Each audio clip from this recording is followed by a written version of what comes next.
Welcome to another episode of the Grant Akin Show. Last time when we talked about the sale of your home, we looked at a listing agent's commission, how that worked, what you should be getting, and ultimately where that money went. And what I want to do today is continue looking at the home sale process, but today I want to address a common topic that comes up, and that is, what should I do as far as improvements? I've even heard it from people in my own life saying, oh, there's so much work I have to do on my house before I would consider selling. And the thing I want to do to start is just let you know that you need to actually think strategically about this. You're aware of all the warts of your home. You are keenly aware of all the problems with it. But what you have to remember is that real estate is really an exercise in marketing. And so when you're thinking about what improvements you would do on your house before selling it, you really need to think about it from a marketing standpoint. What things are going to most positively impact your marketing efforts for the home? What do I mean by marketing efforts? Allow me to explain. So we want to have good photos for your listing. Good photos drives interest. It makes people want to see this house in person to see if it checks out.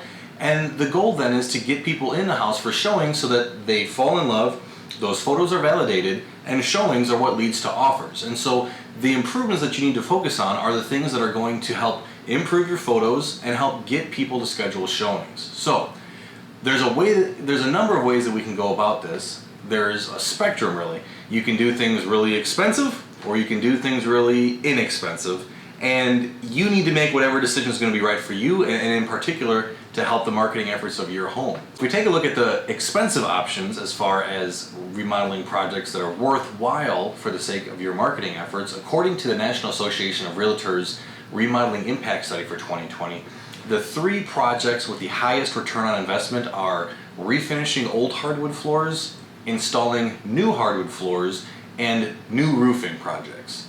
And if we look at what Remodeling Magazine's cost versus value study for 2020 says, they say that the best projects are an engineered stone veneer on the exterior, a garage door replacement, or a minor kitchen remodel are going to net you the most return on your investment. However, most of those projects, as I'm sure you were doing the math in your head, can cost well into the five figures, and maybe you don't have the money on hand. So, what are some more inexpensive projects that you can undertake to help woo buyers to the property and help drive the sale of your home? Well, you can kind of do it two different ways. You can do it by addition, or you can do it by subtraction. And so, when it comes to things that you can actually add or do to your home, we can look at things on the inside, such as door handles, accents on kitchen cabinetry, things like that, a little bit of spray paint, brand new hardware altogether, just things to kind of help bring the room all together, little details that will help make things pop. You'd be surprised by how buyers think.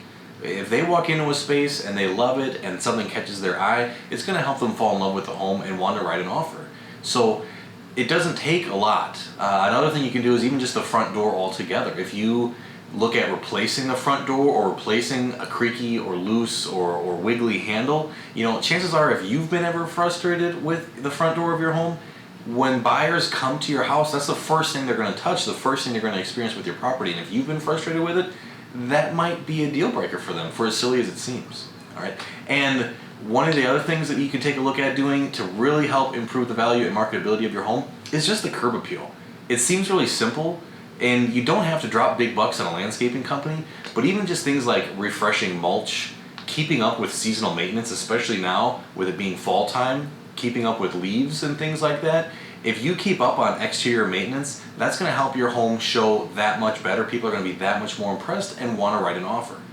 The last thing that I would recommend as far as an improvement that you can make to help improve the marketing of your home is really simple, and I'm kind of embarrassed to say it, but clean up your crap. Subtraction is one of the best ways to help improve the marketability of your home. The odds are you may not be able to clear out. The odds are is you are probably going to live in the home while it's being shown and listed. But if you can reduce clutter, if you can get rid of distracting design elements, if you can help open up spaces and simplify what your home looks like, it's going to do amazing things for your home. And you know what I'm talking about. You've seen listings, you've seen photos, and you see these rooms that have 15 crucifixes or tchotchkes and porcelain dolls up the wazoo, and you think, ooh, don't be that person. All right, so there's simple things that we can do to add to a home. There's simple things that we can do to subtract from a home that are really going to help improve the marketability of the home. So if you're thinking about selling, as always, I would love to help you, give you my thoughts on the property. I'd love to kind of get a walkthrough and see what areas you might want to improve when it comes to the sale of your home.